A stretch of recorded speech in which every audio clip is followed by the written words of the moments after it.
सबको जय मसीह की। प्रभु का धन्यवाद। प्रभु ने प्रभु की अधीनता में चलना, हालेलुया, प्रभु की अधीनता में चलना या प्रभु की आज्ञाकारिता में चलना या अधीनता। लिख लीजिए, उसके लिए आप निकाल लीजिए उत्पत्ति की किताब, उसका 5 अध्याय का 22 वचन। मथुसेलह के जन्म के पश्चात हनोक 300 वर्ष तक परमेश्वर के साथ साथ चलता रहा और उसके और भी बेटे बेटियां उत्पन्न हुई। जी, प्रार्थना। धन्यवाद पिता आपके वचन के लिए। स्वर्गीय पिता, आपकी आज्ञा में चलना, अधीनता में चलना हमें समझने के लिए प्रभु आप मदद करें। आपके वचन के द्वारा यहाँ बैठे भाई बहन हम सब से आभार प्रार्थना यीशु मसीह के नाम से, ठीक है। हाँ, यहाँ लिखा है मथुसेलह के जन्म के पश्चात हनोक 300 वर्ष तक परमेश्वर के साथ साथ चलता। कितने साल? और भी उसके बेटे बेटियां उत्पन्न हुए। क्या हुए? और भी बेटे बेटियां, यानी कि अब परिवार को भी लेकर चल रहा है और अपने प्रभु के साथ साथ भी चल रहा है। साथ चलने का मतलब है उसकी आज्ञा में चल रहा है, उसके अधीन है। अब प्रभु के साथ भी चल रहा है और उसकी आज्ञा भी मान रहा है और अधीन भी है, तो क्या ये इंसान बदलेगा नहीं? समझे? क्या होगा? कुछ कार्य होगा इसके अंदर? सोचकर बोलिए। कुछ होगा। प्रभु यीशु मसीह ने अपने चेलों को चुना और अपने साथ रखा। कितने साल? 3 साल। साथ क्यों रखा? प्रभु के अधीन या उसकी आज्ञाकारी क्यों बनना है? अब जो आपके अच्छी आज्ञा मानता है, आपके अधीन रहता है, अनुशासन में चलता है, उस पर ज्यादा विश्वास करोगे या जो आपकी सुनता ही नहीं, आपको कुछ समझता ही नहीं, उसकी ज्यादा से ज्यादा प्यार किससे करोगे? है ना? तो बात क्या है, मन मर्जी में चलने वाले पे कोई विश्वास करेगा नहीं। ये तो कभी भी मन बदल लेता है भाई, ये तो हवा की तरह बदलता है, इस पे कोई विश्वास है। पर जो हमेशा आज्ञाकारी होकर अधीन होकर चलता है, उस पे क्या बन जाता है? विश्वास। तो ये जो हनोक था, ये 65 की उम्र में प्रभु के साथ चलना शुरू किया और मथुसेलह के जन्म के पश्चात 300 साल प्रभु के साथ साथ चलता रहा। अब साथ साथ चलते क्या हो गया? इसका पूरा स्वभाव किसमें बदल गया? और आगे 6 पढ़िए, 23 पढ़िए। इस प्रकार हनोक की कुल आयु 365 वर्ष की हुई। हनोक परमेश्वर के साथ साथ चलता था, फिर वह लोक हो गया क्योंकि परमेश्वर ने उसे उठा लिया। हालेलुया। क्या हो गया? हनोक पहले 300 साल साथ साथ रहा। अब बच्चे भी पैदा हुए, बेटे बेटियां भी पैदा हुए, संसार, लेकिन प्रभु के साथ संबंध होता क्या है? हम प्रभु के अधीन या साथ क्यों नहीं रह पाते? क्योंकि जब परिवार की चिंता आ जाती है तो प्रभु भूल जाते। जब संसार की चिंता आ जाती है तो उस समय के लिए हम प्रभु को साइड में कर देते हैं। लेकिन कोई चीज आपको बनाने आई है, मैं क्या उदाहरण दूं? जी, धन्यवाद। देखिए, मुर्गी का जो बच्चा होता है वो 21 दिन में बनता है, चूचा बोलते हैं ना सब लोग। वो अंडे पे जब मुर्गी बैठती है तो अपनी गर्मी उसमें देती है, तो बच्चे में क्या आता है, रोग आता है। और 21 दिन में बच्चे में थोड़ा रोग, अगर मुर्गी उस अंडे पे गर्मी ना दे तो क्या होता है, सड़ जाता है। लेकिन सही बोला। तो इसी तरह हमें आत्मिक जीवन में बढ़ने के लिए क्या चाहिए, गर्मी, आत्मिक वातावरण। और ये आत्मिक वातावरण कहाँ मिलेगा, प्रभु के अधीन और आज्ञा में बने रहना। इसलिए यीशु ने कहा यदि तुम मुझ में बने रहोगे तो बहुत सा फल, और मुझसे अलग होके तुम कुछ भी कर चलाने के काम आओगे। भाई ये लिखा है अलग होके, यानी कि बने रहने के साथ। ये बात हम देखते कितने हजार साल पहले हनोक नाम था, पता नहीं कितने और भी गए होंगे, लेकिन हनोक का जीवन हमारे लिए इसलिए लिख कर दिया है कि ये अगर उसके स्वभाव में बदल गया तो हम भी बदल सकते हैं। पर कंडीशन क्या है, उसके साथ अधीन रहना। अधीन रहना का मतलब होता है अपनी मर्जी को छोड़ देना।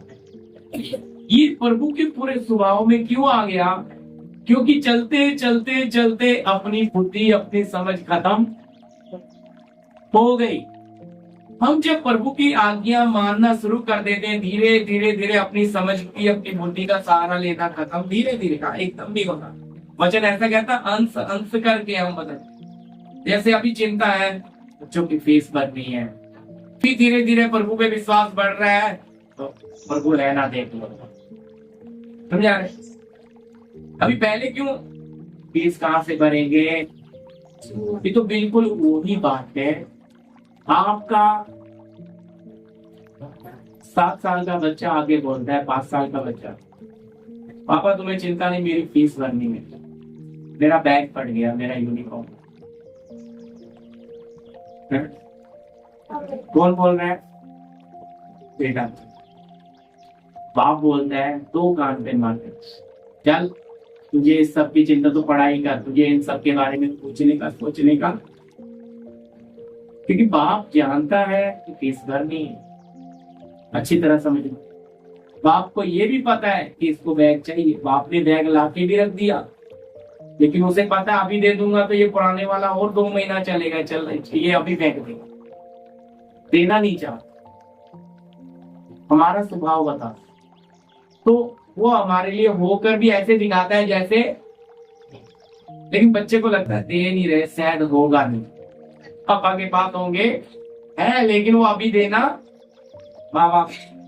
तो इसी तरह परमेश्वर भी हमारे समय पर हमारी जरूरत, तो अब उसको कान पे पढ़ने से क्या समझ आ गया कि मुझे इन सब मुझे पढ़ना है, बाकी चिंता मेरा बाप देख लेगा। और ये चिंता किसको आती है, जिसका बाप नहीं है।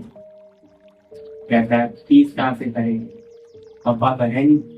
तो अगर हमारा बाप जिंदा है तो हमें फिर इन सब चीज की चिंता करने की कोई जरूरत नहीं है। तो जैसे जैसे एक व्यक्ति प्रभु की पहचान में बढ़ता है तो उसका विश्वास बढ़ता है कि मेरा बाप देख लेगा, फीस आनी है कोई बात, रूम का किराया कोई चिंता देख लेगा। तो विश्वास रखकर वो चलना शुरू करेगा, रास्ता कौन बनाएगा, पिता। लेकिन अगर उसे विश्वास नहीं होगा, अरे नहीं नहीं, तो कुछ लोग का बोलना ये भी होता है कि अगर काम नहीं करेंगे पत्थर खाएंगे क्या, इधर बैठे खाना अपने आप मुंह में उठ के जाएगा क्या।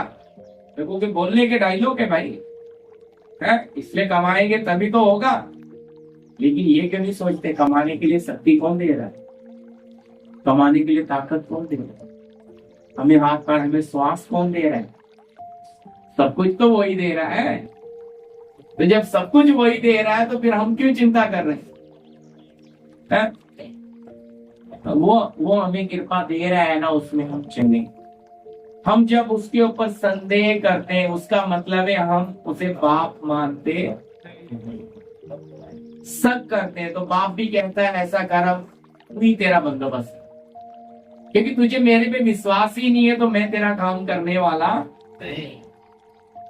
इसलिए वचन कहता है मेरा धर्मी जन विश्वास से जिएगा, यदि वो पीछे हट जाए तो मेरा मन उससे पसंद नहीं होगा।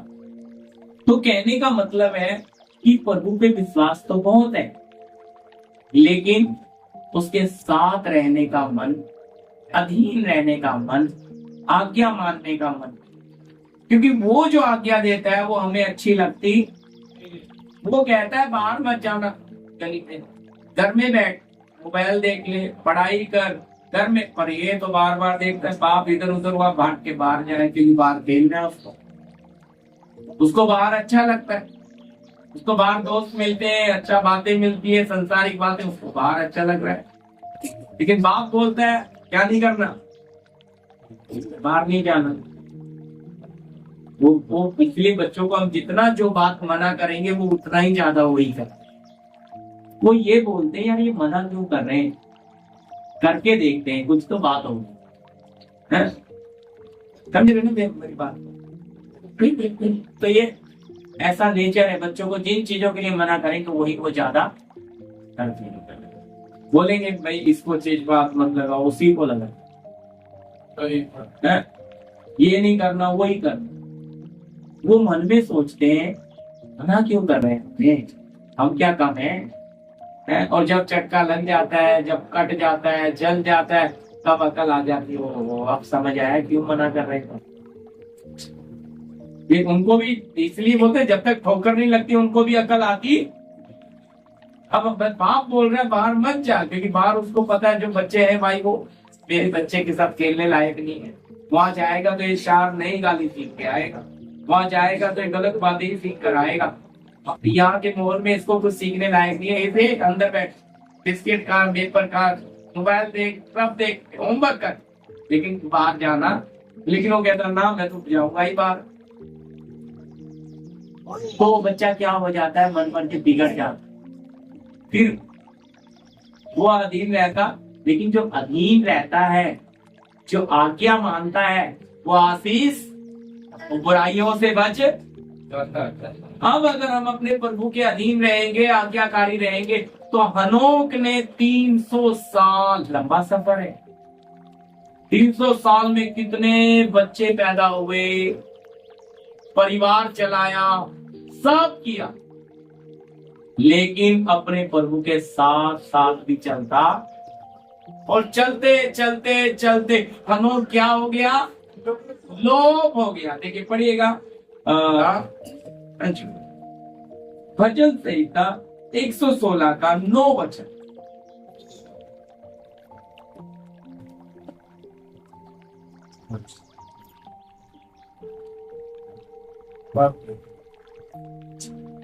हाँ जी। मैं जीवित रहते हुए अपने को यहोवा के सामने जानकर नित चलता रहूंगा। हालेलुया जी।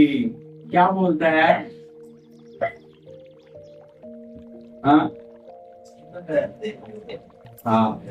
नहीं लिखा, मैं ये बात समझाना चाह रहा हूँ। भजनकार जो लिख रहा है, टाइटल पे लिखता है मृत्यु से बचने पर परमेश्वर का धन्यवाद, मौत से बचावा।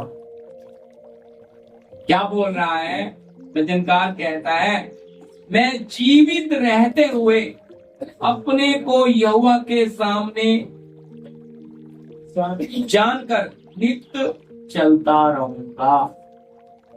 हम चलते हैं प्रभु को अपने सामने रखकर। हनोक तो चला, हनोक बदला। हम कितना उसको अपने सम्मुख, देखो मैं धीरे धीरे बांट रहा हूँ सम्मुख।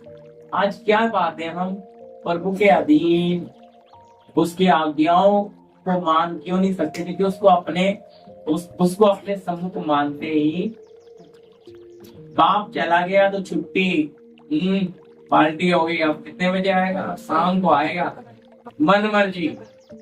बाप आ गया तो तुरंत, जैसे देखते हैं ना बिल्ली को देखकर चूहे बिल में घुस जाते हैं, ऐसे ही बच्चों का स्वभाव होता है। क्योंकि बाप आ गया तो बिगी बिल्ली एकदम छुप के रहता। इनके जैसा सीधा कोई है ही नहीं। बाप चला गया तो बिस्तरा भी सही नहीं रहता बेड पे। छोटे बच्चों की बात कर रहा हूँ। क्या हो जाता है, उनका शरारती नटखटी सब कुछ शुरू होता है कि नहीं, बोलो। समूह को अगर जानते हैं तो करेंगे, गलती करेंगे। हमारी दिक्कत क्या है, हम अपने प्रभु को तो विश्वास करते हैं, मानते हैं कि हमारा प्रभु सृष्टि करता है, लेकिन हमेशा उसको हाजिर मानते हैं। हम ये सोचते हैं कि जब हम प्रार्थना करेंगे तभी वो आए, वो हमारे साथ साथ है करके हम विश्वास करते। समझ आ रही मेरी बात में, धीरे धीरे बांट। हम उसको अपने सम्मुख नहीं मानते। और अगर हमारा आत्मिक जन्म हो गया, हम मौत को पार कर आए, हम मुक्ति उद्धार पाए हुए लोग हैं, हमेशा हमारे सम्मुख हमारा प्रभु होना है ना, तभी तो उसके स्वभाव में हम बदलेंगे, जीवन में तभी तो तब्दील होंगे हम। है हनोक अगर उसको अपने सम्मुख अपने साथ जानकर चलते चलते लोभ हो गया भाई, और आगे लिखा है लोभ होने का मतलब है खो नहीं गया, गुम नहीं हो गया, मर नहीं गया, परमेश्वर ने उसको आ लिया। हालेलुया। तो इसका मतलब हम भी अपने प्रभु के साथ रहते रहते क्या होता जाएगा, हम उसके स्वभाव को समझेंगे, उसकी आदत को समझेंगे, और उसको जो जो बातें पसंद नहीं है उसे निकालें। अभी देखते हैं, बाप आ गया तो बच्चों का डिसिप्लिन अलग है, और बाप घर में नहीं है तो मम्मी को तो कुछ समझते ही नहीं है, उसको तो 2 मिनट में दबा यार, क्योंकि मम्मी भाई प्यार होते, माँ का ही दिल होता है। तब जो है डर है, क्यों?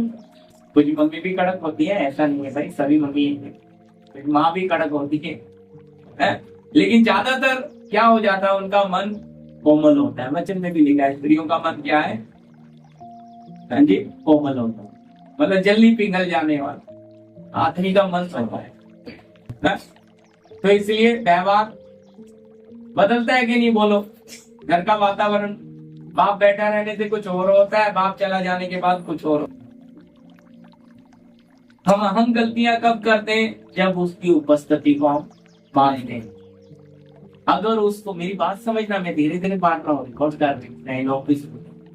जब हम उसकी उपस्थिति को मानेंगे तो सबसे पहली बात, गलती करने से डरेंगे।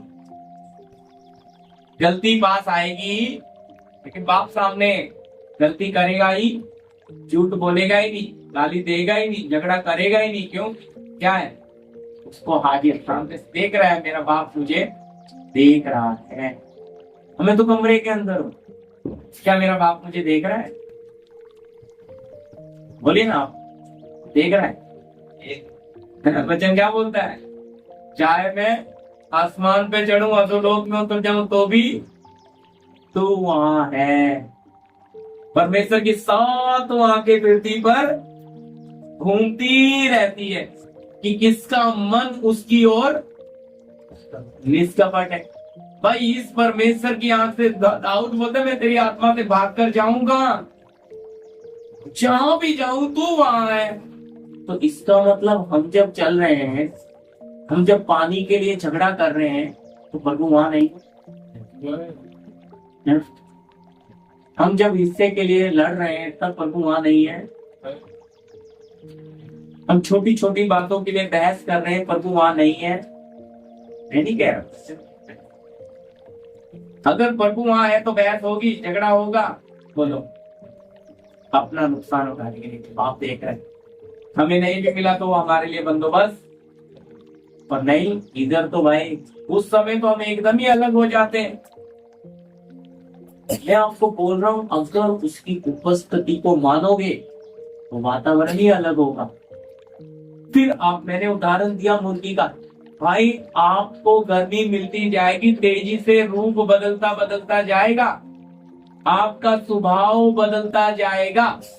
आप थोड़ी देर सी गर्मी मिली, फिर संसार की ठंडी में चले गए, आप कहीं के नहीं रहोगे। पढ़ लीजिए दूसरा वचन, मत्ती बोला मैंने, मत्ती 7:21, मत्ती रचित सुसमाचार 7 अध्याय का 21।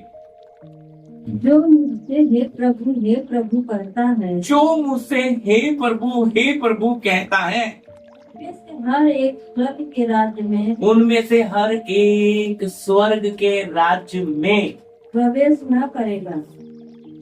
हर कोई प्रभु प्रभु कहने वाले सब चले जाएंगे। याद कर, जो मुझसे हे प्रभु कहता है, उनमें से हर एक स्वर्ग के राज्य में प्रवेश ना करेगा। हाँ जी। परंतु वही जो मेरे स्वर्गीय पिता की इच्छा पर चलता है। हालेलुया। कौन? परंतु वही जो मेरे स्वर्गीय पिता की इच्छा पर चलता है। तो हनोक कैसे चला भाई? बच्चे भी, परिवार भी चल रहा है, ऐसा नहीं है। लिख कर दिया है, हनोक चलता रहा, बेटे बेटियां उत्पन्न हुए, फिर भी चलते चलते उसका मिट्टी का स्वभाव बदल के पूरा ईश्वरीय स्वभाव में हो गया, लोप हो गया। क्योंकि वचन कह रहा, परमेश्वर ने उसे उठा, मौत को नहीं देखा, पर मौत को देखा नहीं। तो आज दिक्कत क्या है कि हम प्रभु पर विश्वास तो करते हैं, लेकिन उसकी आज्ञा मानने में, उसके अधीन रहने में हमें बहुत, और अगर आज्ञा नहीं मानेंगे, अधीन नहीं रहेंगे, तो क्या बदलेंगे हम? है ना? वो अधीन नहीं रहेंगे, आज्ञा नहीं मानेंगे, तो क्या हमें वो आत्मिक वातावरण मिलेगा जो हमें चाहिए, जो हमारे भीतरीय मनुष्य को चाहिए, जिसमें रूप आना है, स्वभाव आना है? अगर भीतरी बढ़ेगा नहीं तो बाहर वाला घटेगा भी नहीं। आज उल्टा है, लोगों का बाहर वाला बढ़ रहा है और बड़े चिल्ला के बड़े बड़े सुर से प्रार्थनाएं करते हैं, बड़ी लंबी चौड़ी, कहते हैं भाई हमारे जैसा कोई धर्मी है ही। वचन कहता है, मनुष्य को दिखाने के लिए धर्म के काम, अपने स्वर्गीय पिता से कुछ भी प्रतिफल, लेकिन इंसान दिखा रहा है। मैं आपको बोलता हूँ, भरी हुई बोतल कभी आवाज नहीं करती, 4-6 कंकर डाले हुए बहुत आवाज करता है। जो सच में परिपूर्ण है वो कुछ हलचल करता, दिखावा नहीं करता, जीता है, उसका जीना ही काफी। प्रभु की आज्ञा मानने वाले, प्रभु के अधीन रहने वाले अपने बारे में कभी सोचते नहीं है, वो दूसरे की हित की चिंता करते, दूसरे के दर्द के बारे में सोचते हैं, खुद का दर्द अपने आप ही मिट जाता है। लेकिन जिनका जीवन बदला नहीं है, वो अपने बारे में सोचते हैं, उन्हें दूसरे का देखने का, उठाने का, और अपना ही नहीं उठा पाते। समझ आ रही है बात? क्योंकि आप जब अपना छोड़ोगे तभी तो दूसरे का उठा। आप अपनी मनमर्जी, अपनी इच्छा, अपनी लालसा पकड़ के बैठे हो तो दूसरे को आप छुड़ा नहीं सकते। अपना छोड़ोगे तो ही दूसरे का भी छुड़ा, अपना जीवन बदलेगा तो ही दूसरे का बदल, और आपका बदलना है तो किसके साथ रहना जरूरी है? इसलिए देखो वहां पे तो वापिस पढ़िए, दूसरी लाइन पढ़िए। हाँ, जो मुझसे कहते हैं, अरे के राज में हम ऐसा करेगा आगे। परंतु वही जो मेरे स्वर्गीय पिता की इच्छा पर चलता है। क्या कर रहा है? हनोक ने अपनी नहीं, किसकी इच्छा पूरी करी? चलते चलते चलते उसकी इच्छा में इतना बदल गया, क्या हो गया? लोप हुआ। तो अगर हम भी उसकी इच्छा में, उसकी मर्जी में, उसकी आज्ञा में बने रहना, हम क्या करते हैं? मैंने बोला, हम अपने बच्चों को बोलते हैं, हम बच्चों को अपने बस में नहीं कर पाते। बेटा घर से बाहर नहीं जाना, आप चले जाओ थोड़ा बाहर, तो आपको बाहर ही मिले। घर में लाके फिर जोर से धुलाई कर दो, पिटाई, उस दिन तो मार खाइए तो शरीर में दर्द है, अगले दिन फिर बाहर ही मिलेगा। क्यों? बोलो, उसका मन अंदर लगता ही नहीं। यही हालत प्रभु के लोगों का है। अपने बनाने वाले के साथ उसकी आज्ञाओं में बने रहना, प्रभु से लिपटे रहना, प्रभु से चिपके रहना वचन ही है, वो होता नहीं है भाई। उससे लिपके चिपके नहीं रहेंगे, उसमें बने नहीं रहेंगे तो हम बदलने वाले नहीं हैं, क्योंकि हम दोनों तरफ का स्वाद ले रहे हैं। और वचन कहता है एक मनुष्य दो स्वामी की सेवा नहीं कर सकता। हमें पापा है तो घर का स्वाद ले रहे हैं, पापा बाहर चलेंगे तो बाहर का भी मजा ले रहे हैं। हमारी तो पांचों उंगली घी में, समझ रहे। इसलिए प्रभु जब आ गया तब हम बड़े प्रार्थना करने वाले हैं, और प्रभु का काम खत्म हो गया तब हम संसार में भी मजा लेते हैं, तो बदल खा रहे हैं, समझे। तो साथ साथ लेकर चलना। आप पढ़ने भी जा रहे हो ना तब भी, और स्कूल भी जा रहे हो तब भी, ऑफिस जा रहे हो, काम पर जा रहे हो, नौकरी पे जा रहे हो, काम कर रहे हो, तब भी प्रभु तुम्हें प्रभु मदद। शरीर में आप कमजोर पड़े, शक्ति मांगे, प्रभु मुझे शक्ति दो। बहने काम कर रही है, बर्तन धो रही है, झाड़ू मार रही है, कपड़ा धो रही है, प्रभु इस कपड़े में से कैसे मैल निकल रहा है, मुझे भी अंदर से साफ। प्रभु इस बर्तन से कैसे गंदगी निकल के साफ चमक रहा है, सब मुझे भी चमक। समझ रहे। आप साथ साथ मतलब आप हर चीज में उसको पा सकते हो, लेकिन आप बोलेंगे बर्तन धोते हुए क्या प्रार्थना करेंगे? हाँ जी, झाड़ू मारते हुए प्रभु देख कैसे, ऐसा मेरा भी दिल तो साफ। देखो मैं आपको सच बोल रहा हूँ, हम लोग साथ बच्चा परिवार, भाई उस समय भी कुछ करता ही होगा बच्चों को पालने के लिए। हर इंसान तो ऐसा नहीं है, अपना उसका भी परिवार होगा, लेकिन वो वचन ऐसा कह रहा है वो चलते चलते लोभ हो गया, क्योंकि प्रभु ने उसे उठा लिया। और हमारे लिए भी प्रभु के साथ रहना चाहिए। पढ़िए मत्ती 6:8, फिर मत्ती 6:8। यहाँ पे 20 मिनट और है, जल्दी जी पढ़ दीजिए। मत्ती रचित सुसमाचार 6:8। इसलिए तुम उनके समान न बनो, इसलिए तुम उनके समान न बनो, क्योंकि तुम्हारा पिता तुम्हारे मांगने से पहले ही जानता है कि तुम्हारी क्या क्या आवश्यकताएं। हाँ देखो क्या बोलता है, इसलिए तुम किसके जैसे ना बनो। साथ भी पढ़िए, ताकि ये यीशु की प्रार्थना सिखाई भी चेलों को। जी प्रार्थना करते समय अन्य जातियों के समान बक न करो, क्योंकि वे समझते हैं कि उनके बहुत बोलने से उनकी सुनी जाएगी। हाँ यीशु कहता है भाई अन्य जाति की तरह क्या नहीं करना है, कुछ भी मत बोलो, क्योंकि उनको लगता है बहुत शोर मचाने से ऐसा दिखाते हैं कि उनका। लेकिन तुम्हारा परमेश्वर क्या कहता है, मांगने से पहले तुम उनके जैसे बनना नहीं। तो अन्य जाति जैसा हमें नहीं बनना, तो हमें कैसा, हमारा पिता कहाँ है? स्वर्ग में। और जो मांगने से पहले ही हमारी जरूरत जानता है, तो फिर हमें कैसा होना चाहिए? लेकिन आज ज्यादातर लोगों का स्वभाव बिल्कुल वैसा ही, आने जाती है। आने जाती लड्डू का डब्बा चढ़ाता है, कुछ मांगता है, इधर भी प्रार्थना करके मांगते मिलेगा। आने जाती नंगे पैर चलता है, कुछ मांगता है, इसलिए मन्नत मांग लेते मिलेगा, उसकी ही कॉपी करते हैं। लेकिन वचन साफ कहता है तुम अन्य जाति जैसा। उन्हें पता नहीं वो क्या मांग रहे हैं, वो जो मांग रहे हैं नासवान चीजें मांग रहे हैं। तुम नासवान चीजें ना मांगना, तुम अविनाशी चीजों को जानना उन्हें मांगना है। लेकिन हम अविनाशी चीजों को जानने के लिए हमारे पास कहाँ समय है? अगर वो बातें जाननी है तो हमें किसके साथ रहना पड़ेगा, किसके अधीन रहना पड़ेगा? अपने प्रभु के। अन्य जाति, देखो हम कभी अंधेरा थे, आज हम रोशनी हैं। अगर रोशनी है तो रोशनी के गुण दिखाओ, है आपके गुण प्रकट करेंगे। हम संसार थे पर अब संसार नहीं है। तो संसार थे तो हम कैसे थे? अन्य जाति क्या कर, बहुत शोर मचाते हैं, है ना? कैसा शोर मचाते हैं?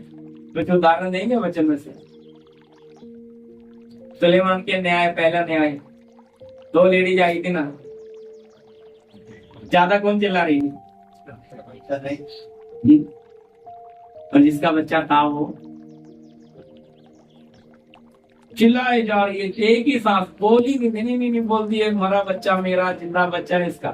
राजा बोलता तलवार लाओ, तलवार उठाते, जिसका बच्चा था वो स्नेह से भर गई, कहती है राजा बच्चा उसी को। कहता भाई असली मां यही है।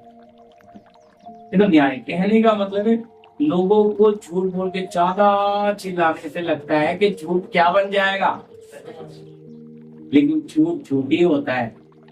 तो इसलिए वचन कहता है सच्चाई कितनी भी कुचली जाए, बिगड़ी जाए, उसे कितना भी कष्ट उठाना पड़े, लेकिन विजय सत्य की हो, सच्चाई की हो। सच्चाई दुख उठाता है, सच्चाई तकलीफ उठाता है। इसी तरह आप और हम यदि इस पाप भरे संसार में से ईश्वरीय स्वभाव में तब्दील होते हैं तो बहुत दर्द उठाकर हम अंश अंश करके बदलते जाते हैं, क्योंकि ये संसार अपनी पूरी ताकत लगाता है कि हम उसके स्वभाव में ना बदलें। समझा नहीं मेरी बात? वो हमारे आत्मिक स्वभाव को बर्बाद करने के पीछे लगा रहता है, लेकिन प्रभु नहीं चाहता कि हम उनको देखकर चलें, हम अपने प्रभु को देखकर चलें, क्योंकि हमारा पद चिन्ह, हमारे सब कुछ, हमारा आदर्श कौन है? प्रभु। तो फिर हम क्यों देख रहे हैं दूसरों? प्रभु कहता है धर्म के, मनुष्य को दिखाने के लिए धर्म के काम अपने स्वर्गीय पिता से कुछ भी नहीं पाओगे तुम। जी अगला भी पढ़िएगा, मल्की 2 अध्याय का 6 से 7 तक। मल्की की किताब, मत्ती के बिल्कुल साथ वाली किताब, एकदम भला।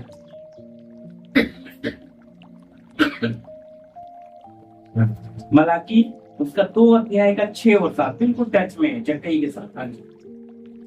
उसको मेरी सच्ची व्यवस्था, हाँ, उसको मेरी सच्ची व्यवस्था कठस्थ थी और उसके मुंह से कुटिल बात न निकलती थी। उसके मुंह से कुटिल बात ना निकलती थी। वह शांति और सिधाई से मेरे संग संग चलता था। वो शांति और सिधाई से मेरे संग संग चलता था। और बहुतों को अधर्म से लौटा ले आया। बहुतों को अधर्म से लौटा ले आया। देखो ये प्रभु के लोग कैसे चलते थे? सच्चाई से। हमारी जवान जो है ना, ये सच्चाई से निपुण होती है। हम प्रभु में आने के बाद भी बहुत जगह पे हम झूठ का इस्तेमाल करते हैं,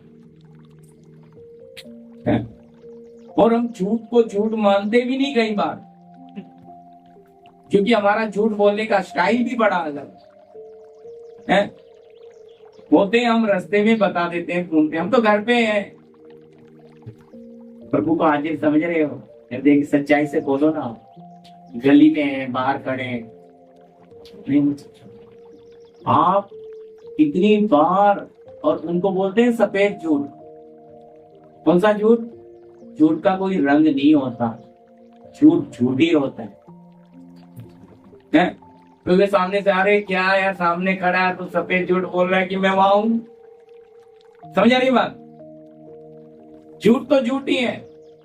तुम कहेंगे फिर ऐसा क्या करें, छुट्टी नहीं मिलती?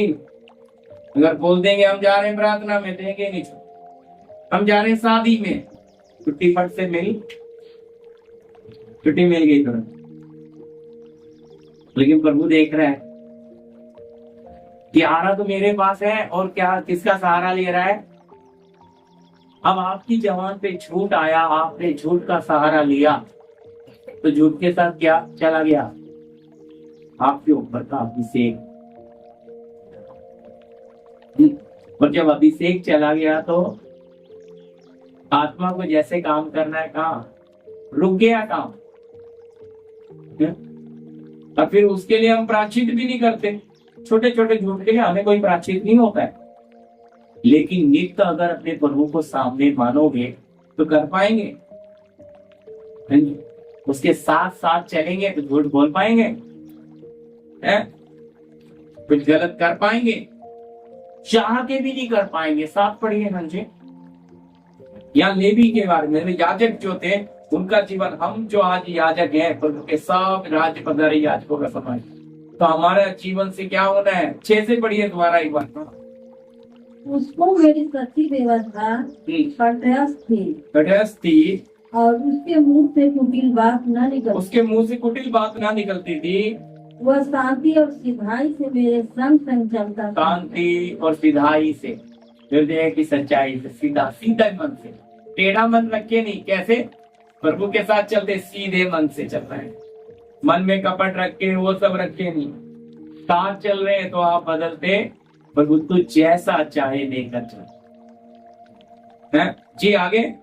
और बहुतों को अधर्म से लौटा ले। बहुतों को अधर्म से, इसका मतलब है वो जो प्रभु के हम जो लोग हैं बहुतों को अंधकार में से निकाल लाएंगे। कब? जब हम सीधे मन से, खराई से चलेंगे, पवित्रताई में चलेंगे, आज्ञाकारिता में चलेंगे, पिता के अधीन होंगे, तो पिता हम पे होकर बड़े बड़े काम करेगा।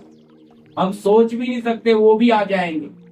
पर एक दाने का ये नहीं होना कि इस परिवार को लाने में मैंने मदद, जहां आपके अंदर ये आ गया ना, मैं इनको लाया, खत्म। आप गिरे नहीं, गिर गए हो। पिता ने कृपा दिया तो आपने उनको शुभ समाचार दिए। पिता ने खून बहाया है, पवित्र आत्मा ने काम किया है? यीशु ने उनके लिए जान दिया है। हम तो बर्तन है, बर्तन अपने आप को महिमा ना ले, है ना। मैं आपको बताता हूँ, पेन है, पेन को इधर बोर्ड पे बोले अगर फाइल लिखे तो अपने हाथ से लिख देगा बोर्ड पे पेन, उसको हाथ चाहिए कोई। इसी प्रकार हम जो बर्तन है, बर्तन की कोई वैल्यू नहीं, बर्तन को हाथ में लेने वाले के वो हाथ किसका है? अगर किसको आपने जाके गवाही दिया, किसी को प्रभु का शुभ समाचार दिया, तो आप में होके प्रभु कर, तो महिमा पूरी किसको? पर आज लोग अपने आप नहीं, इस परिवार के लिए तो मैं बहुत रोया, मैंने बहुत प्रार्थना की,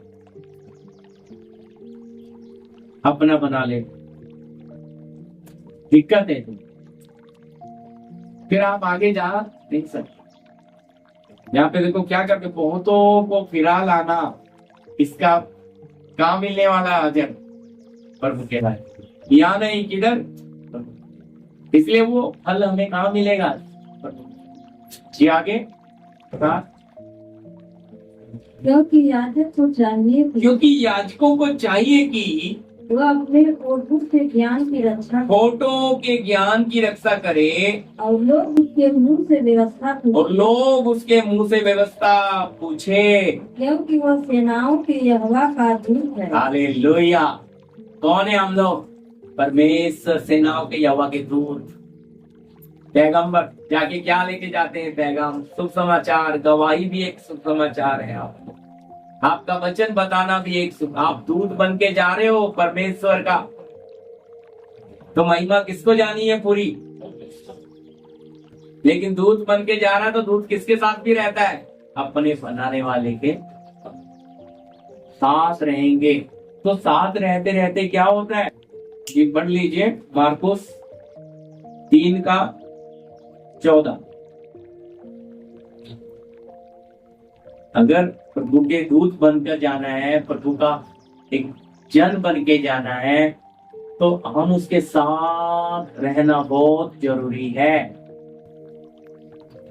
मार्कुस की किताब उसका 3 अध्याय का 14 वचन। तब उसने 12 पुरुषों को नियुक्त किया। हाँ जी। तब उसने 12 पुरुषों को नियुक्त किया। तब उसने 12 पुरुषों को नियुक्त किया कि वे उसके साथ साथ रहे, कि वो उसके साथ साथ रहे, और वह उन्हें भेजे कि वे प्रचार करें। हालेलुया। देखो क्या है, सबसे पहले प्रभु ने 12 चेलों को चुना और फिर उन्हें कहाँ रखा? अपने साथ रखा। क्यों रखा बोलो साथ? 3 साल साथ में रखा, फिर प्रभु ने उनको भेजा और प्रभु उनको भेजे। साथ रखने से मतलब पहले आप अपने बनाने वाले को समझो, उसने आपको क्यों बनाया, क्यों भेजा, वो आपसे क्या चाहता है, उसका स्वभाव क्या है, उसका नेचर क्या है, उसकी पसंद क्या है, जानते हैं आप प्रभु? हाँ मैं जानता हूँ, वो सृष्टि करता है, परमेश्वर है। भाई उसको नहीं बोलते जानना, जानना तो उसको बोलते उसको पसंद क्या है, उसका नेचर क्या, उसका स्वभाव क्या, वो हमसे चाहता क्या, समझा ना? वो सब कौन जानता है? जो उसके साथ रहता। आज लोगों को अपने प्रभु के अधीन रहना बहुत मुश्किल है, और उसके साथ चलना तो उसको हाजिर मान के चलना बहुत कठिन है। उनको लगता है कि प्रभु जब हम प्रार्थना करें तो आ जा और हमारी प्रार्थना सुन, और बाकी हमें चलने दे अपनी मर्जी। यही कारण है कि आज प्रभु के लोगों का स्वभाव बदल नहीं रहा। जैसा मैंने आपको भजन संहिता 116 का 9 में बताया कि उसको उपस्थित नहीं जानते, हाजिर नहीं मानते, गैर हाजिर। गैर हाजिर बोलना सही ना, गैर हाजिर है, मतलब हाजिर मानेंगे तो डर आ जाएगा, अरे पाप है, परमेश्वर है, नहीं है तो चलती है, तो मन मर्जी चलती। और जहां मन मर्जी है वहां आज्ञाकारिता कहाँ है? जहां मन मर्जी है वहां पे प्रभु का कार्य किधर है? और वचन ये कहता है मन मर्जी करना ही पाप है। लेकिन हनोक 300 साल चला, हम कितना प्रभु के यीशु के चेलों को चुना तो 3 साल रखा, फिर प्रभु ने उन्हें भेजा, प्रभु ने हमें चुन लिया, हमें आज्ञा देकर गया जब तक स्वर्ग से सामर्थ्य ना पाओ तो ठहरे। यानी कि जब स्वर्ग आज्ञा दे तभी जाना, अपनी मर्जी से नहीं जाना। तो पहले पर क्यों भाई, फिर उसके जाना नहीं तो करना क्या है? अपने बाप को समझते समझते जाना है। उसको आप जितना जानोगे उतना कम है। उसके स्वभाव को, उसकी इच्छा को, उसके काम कर। प्रभु का दास प्रार्थना करता है कि हे परमेश्वर मुझे तेरी गति समझा दे। गति समझते हैं? तेरा काम करने का तरीका बता। हालेलुया, तेरी गति, तेरा काम करने का तरीका। तो हमें पता है प्रभु की गति, प्रभु का काम करने का तरीका। बच्चों ये हमें कब पता लगेगा?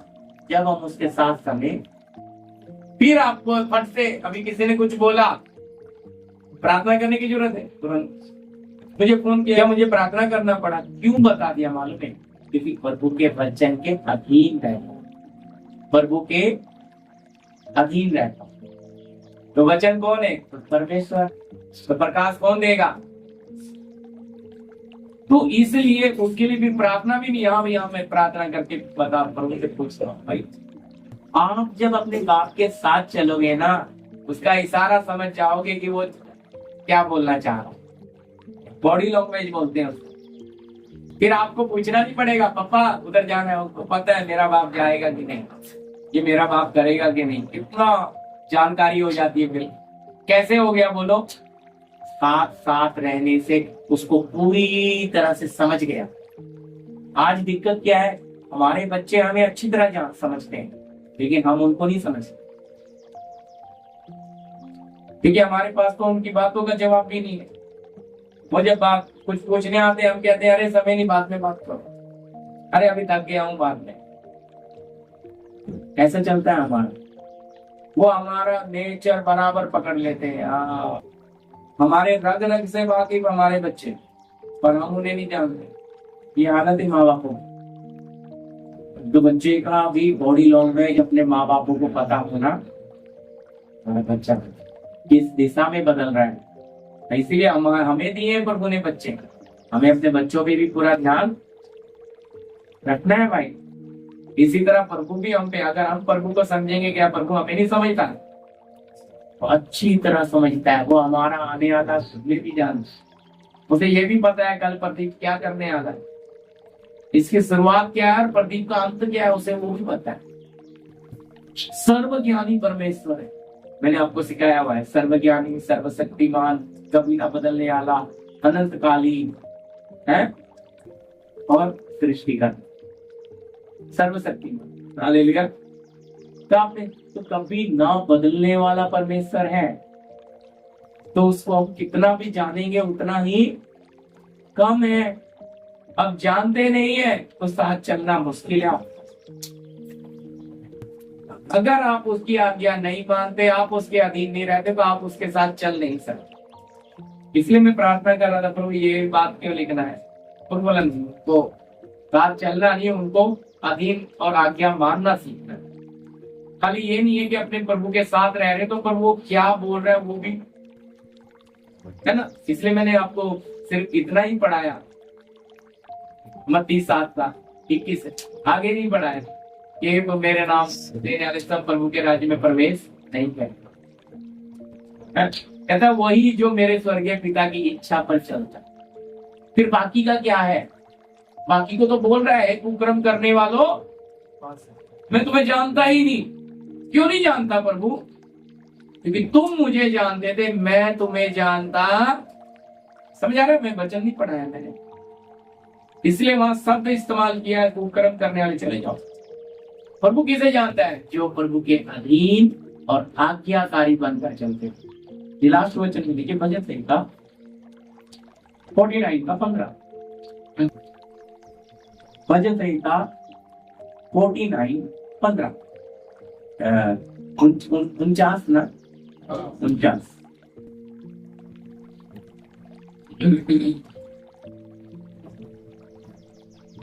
परंतु परमेश्वर मेरे प्राण को अधोलोक के वश से छुड़ा लेगा, क्योंकि वही मुझे ग्रहण कर अपनाएगा। जी हालेलुया। क्या लिखा है?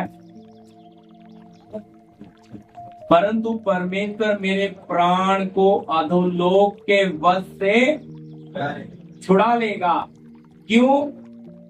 क्योंकि वही मुझे ग्रहण कर अपनाएगा।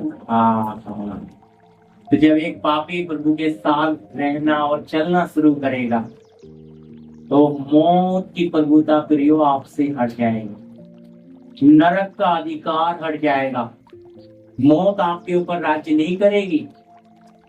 क्यों? क्योंकि पिता आपको ग्रहण करेगा, और जब आपको ग्रहण करेगा तो आपका जीवन भी क्या होगा? बदलेगा।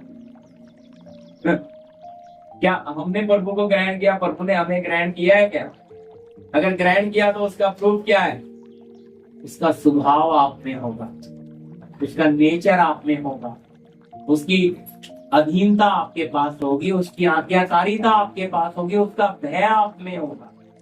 पर अगर आप में अधीनता नहीं है, आज्ञाकारिता नहीं है, आप में सहनशीलता नहीं है, सिर्फ वो आप प्रभु को जानते, वो आपको जानता है ना। यही पढ़ा ना अपने मत्ती में। तो प्रभु को जानना ही काफी नहीं है, उसके साथ भी चलना है। और साथ चलने के लिए बोलेंगे जी साथ कैसे चले? तो हनोक कैसे चला? हनोक कैसे चला? वो भी 1-2 साल नहीं चला है, 300 साल। हनोक का चलना यानी कि वो अंश अंश बदलना बता रहा है। परमेश्वर ये बता रहा है कि हनोक बच्चे, बेटे बेटियां, बच्चे पैदा होते रहे, परिवार चलाते चलाते भी मेरे साथ नित्य बना रहा, और इतना बना रहा कि उसका मिट्टी का स्वभाव धीरे धीरे क्या हो गया? खत्म। अपनी बुद्धि खत्म हो गई, अपनी ताकत खत्म हो गई, अपनी समझ खत्म हो गई। अब पूरा खाली होते होते होते पूरा शून्य हो गया। अंगीत गाते शून्य से तूने रच लिया। आज हम शून्य नहीं, साथ रहने से क्या बन जाएंगे? शून्य बन जाओगे प्रियो, खाली। फिर जब आप शून्य बनोगे तभी आप शिरोमणि भी बनोगे, क्योंकि अब आप अपनी समझ का सहारा नहीं लोगे। आपको पता लग जाएगा मेरे साथ है कौन। प्रभु अपने चेलों को नाव में शाम को बिठा के क्यों लेकर गया भाई? है ना, इसीलिए ना, ताकि इन्हें पता लग जाए मैं हूं कौन। तो उन्हें पता लग गया अरे भाई पानी और तूफान भी इसकी आज्ञा, ये कोई मामूली चीज नहीं है। तो याद रखना प्रभु हमें, इसलिए हालात हमारे साथ जब बिगड़ते हैं तो वहां प्रभु अपने आप अनोखी सामर्थ प्रकट करता है। हालेलुया। है। मूसा कहता है इन्होंने मेरे ऊपर दोष लगाया, अगर इनकी मृत्यु साधारण तरीके से हो गई तो मैं सही नहीं मानूंगा, पर इनको अनोखी मौत देना तब मैं मानूंगा। बहुत सी मौत। वचन ऐसा कहता है उसी समय गिनती 16 में जमीन ने अपना मुंह खोला और वो सब के सब क्या हो गया, पूरे परिवार। जब जिंदा ही, ऐसा पृथ्वी पे कभी नहीं हुआ, जिंदा ही कोई जाके अधोलोक में गिर जाए। अनोखी मौत। प्रभु के साथ रहने वाले लोगों, प्रियो, अद्भुत। ऐसे नहीं, मैं आपको ऐसे नहीं बोल रहा, ये यहूस ऐसा नहीं था, सिर्फ सूरज को बोला रुक जा, प्रार्थना किया, प्रभु सूरज को रोक दो, ऐसा किया होगा।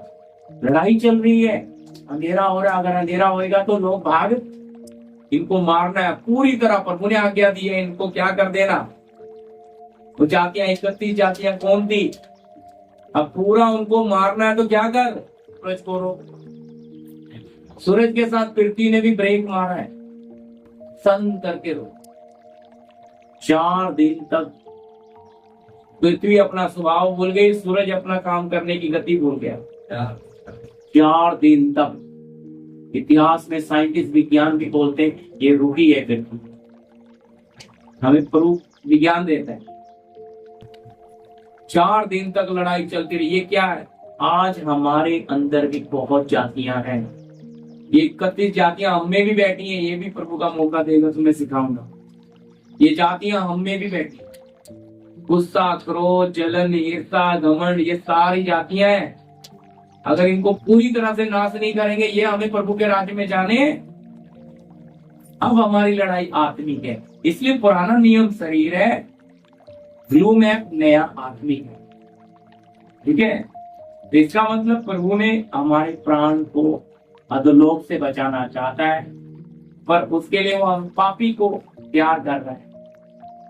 पर पापी को ग्रहण कब करता है, जब पापी अपने पाप से फिर कर जाता, कि प्रभु अब मैं पाप पे जीऊंगा नहीं, तब पिता तुरंत। कुछ लोग प्रभु मैं पाप नहीं करूंगा, अगले दिन फिर हो गया, पापा बस अभी मत मारो, कल से पार नहीं जाओ, अगले दिन 2 दिन ठीक है, तीसरे दिन फिर वही आदत। मतलब क्या है, उन्हें पता है कि तीसरे दिन पापा धीरे धीरे आदत बन जाएगी, बाप भी बोलेगा ये ठीक है, ये बदलने वाला नहीं है, फिर वो भी हमारे हाल पे हमें छोड़ देता है।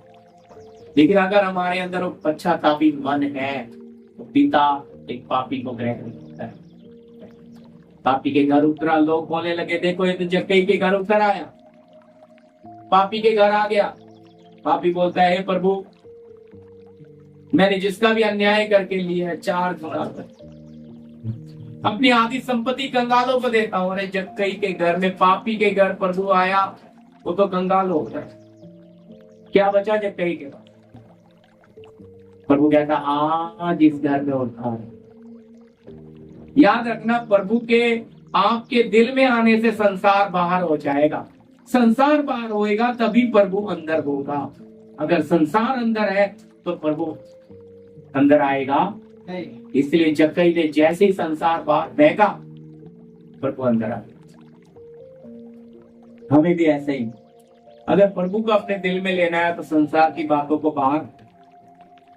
सोचो ना, जो व्यक्ति इनकम टैक्स ऑफिसर है, अन्याय करके जिसका लिया 4 गुना लौटा दिया, 4 गुना, यानी कि 1 गुना लिया तो कितना लौटा रहा है, और आधी संपत्ति कंगालों को दे रहा है, तो बचा क्या उसके पास। जितना भी उसने बुराई से कमाया था सब वो कंगाल हो गया, पर असल में ये कंगाल होने से स्वर्ग में धनवान हो गया।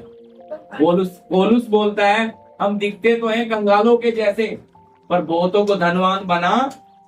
हाँ जी, मैसेज हो गया है। प्रार्थना करूंगा, प्रार्थना। प्रभु की अधीनता या आज्ञाकारिता है, तो प्रार्थना करें कि हम भी प्रभु के साथ रहना सीखें। हालेलुया। प्रभु हमसे हमारा पैसा, हमारी दौलत, हमारी सुंदरता, हमारा ताकत कुछ नहीं मांग रहा, वो आपसे क्या मांग रहा है कि आपके दिल में मुझे क्या दे दो, समझ आ रहा है ना, जगह दे दो। और वो जगह कब मिलती है? जब आप अंदर से संसार पार, जब आप अंदर से प्रभु को जो बात पसंद नहीं है उसे नहीं पाते, और जब आप अपने चाल चलन में हमेशा अपने प्रभु को आगे समझते हुए चलना शुरू करें। धन्यवाद, धन्यवाद सर्वशक्तिमान पिता परमेश्वर, आसमानीय बाप, हम धन्यवाद देते हैं प्रभु जी इस सौभाग्य के लिए, मौके के लिए प्रभु जी, आपके चरणों में बैठने के लिए। प्रभु हमें आपने सचमुच गहरी बात हमारे बीच में रखी। प्रभु आपका वचन हमारे हृदय रूपी मांस की पट्टी पे लिखा जाए। प्रभु आपके साथ साथ चलना, आपके साथ रहना कितना जरूरी है, क्योंकि हम आपको समझना है तो प्रभु आपकी आज्ञाओं में बने रहना। आपके साथ प्रभु आपके चेले आपके साथ रहे 3 साल, आपको समझ पाए, फिर आपने उन्हें 2-2 करके भेजा। प्रभु इसी प्रकार जब तक आप हमें नहीं भेजते हम भी कहीं नहीं जाते। आपको समझने में प्रभु आप एक एक की समझ खोल दे, आपके वचन को, आपके स्वभाव को, आपके काम करने के तरीके को समझे। अनोख प्रभु आपके साथ चलते चलते प्रभु अपने परिवार को भी लेकर चला और जिम्मेवारियों को निभाते निभाते प्रभु वो इतना आप में लवलीन हो गया कि प्रभु वो लोप हो गया, क्योंकि वचन आपका कहता है कि आपने उसे उठा। प्रभु हमें भी आपके साथ चलने के लिए आप कृपा दें, ताकि हमारा भी ये मनुष्य स्वभाव छोड़कर हम आपके उस ईश्वरीय स्वभाव में बदल जाएंगे। हालेलुया, धन्यवाद, धन्यवाद, मदद करें। संग यीशु के रहना कितना अच्छा है, यीशु के लिए ही जीना कैसा भाग्य है। संग यीशु के रहना कितना अच्छा है, यीशु के लिए ही जीना कैसा भाग्य है। उसमें होता उम्मीदों का दायरा विशाल, उसमें होता उम्मीदों का दायरा विशाल। जीवन मेरा पाकर उसको हो गया निहाल, जीवन मेरा पाकर उसको हो गया निहाल। संग यीशु के रहना कितना अच्छा है, यीशु के लिए जीना कैसा भाग्य है।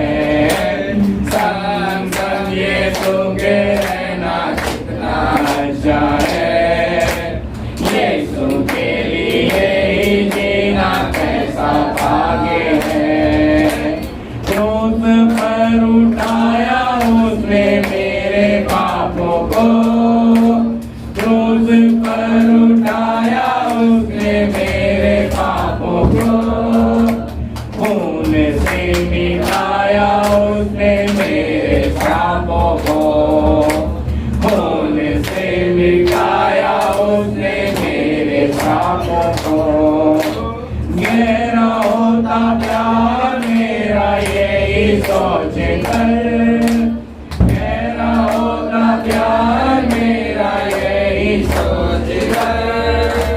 दिन रहा हूँ मैं मिलन की आस पर, दिन रहा हूँ मैं मिलन की आस पर। संग यीशु के रहना कितना अच्छा है, यीशु के लिए जीना कैसा भाग्य है। हालेलुया, धन्यवाद देते हैं प्रभु, आपने हमारे सारे पापों को श्रापों को क्रूस पर उठा लिया। हमें एहसास होता है कि अगर हमारा प्यार और गहरा होता प्रभु हम आपको समझ पाए, आपके प्रेम को समझ पाना हमारे बस की बात नहीं है। क्योंकि आपके प्रेम की कोई सीमा नहीं है प्रभु। हालेलुया प्रभु, आपके संग संग रहने के लिए आप हमें कहीं को कृपा दे मेरे। हालेलुया प्रभु, आपका दायरा विशाल है प्रभु, आपको समझने के लिए प्रभु हमें कृपा, आपकी आज्ञाकारिता में अधीनता में चलने के लिए आप हमें कृपा, आपके लहू में समर्पित कर आप हमें चलाएं, आपकी मर्जी पूरी हो। यीशु मसीह, आमीन। भाई हमारे बीच में भाई सत्य लास्ट प्रार्थना करें।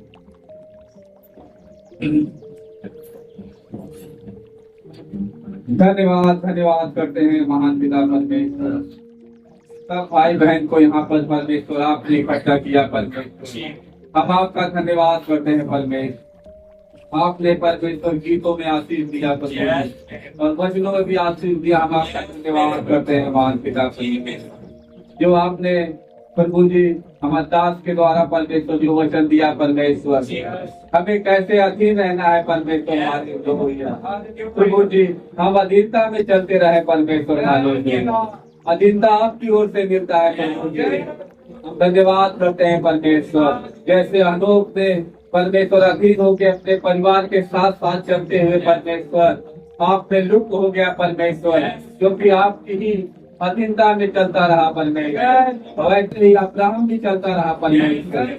हम आपका धन्यवाद करते हैं परमेश्वर, जितने भी भाई बहन यहाँ पे बैठे हैं सब आपके अधीनता में चलते रहे परमेश्वर। धन्यवाद करते हैं परमेश्वर। प्रभु जी जो हमारे दास आए हैं परमेश्वर, जो जगह जगह वचन देते हैं परमेश्वर, इनको अच्छी तरह से और चलाना परमेश्वर, और हम सीख के परमेश्वर प्रभु जी और दूसरों को भी बताए परमेश्वर कि सच्चा खुदा आप ही हो परमेश्वर। जैसे आपने दास को यहाँ पे लाया है परमेश्वर, वैसे ही इनके घर में ले जाने का परमेश्वर आप आशीष करना परमेश्वर, ट्रेन से लेके हर जगह परमेश्वर आप आशीष करना परमेश्वर। धन्यवाद करते हैं प्रभु जी, ये सारी कलीसिया को आपके हाथ में फिर से एक बार देते हैं परमेश्वर, आप ही चलाना प्रभु यीशु मसीह के नाम से मांगते हैं। अब पिता का प्रेम, पुत्र का अनुग्रह, पवित्र आत्मा की सहभागिता शक्ति हमारे साथ तमाम संत लोगों के साथ प्रभु यीशु के दूसरे आमंत्रण होता है। आमीन। सबको जय मसीह।